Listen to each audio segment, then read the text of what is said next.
वृक्ष नंबर 9282, 283, 285 आणि इतर झाडं. पुणे रिव्हरफ्रंट डेव्हलपमेंट या विनाशकारी प्रकल्पासाठी जी बाधित होणारी वृक्ष होती त्यापैकी ही काही वृक्ष आहेत जी RFDला अडथळा ठरणार होती.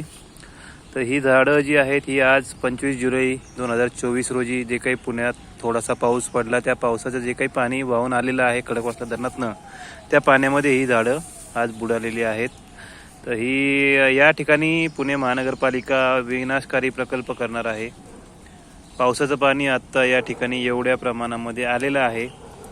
आपण बघू शकता पलीकडच्या बाजूला नाईक बेट आहे. हे काही या ठिकाणच्या स्मशानभूमीमध्ये जे काही समाधी आहेत त्यापैकी एक हे समाधी मंदिर आहे. संगम आखाडा म्हणतात या भागाला. या ठिकाणी हे सर्व आहे 25 जुलै 2024 संध्याकाळी 5:30 वाजता. धन्यवाद.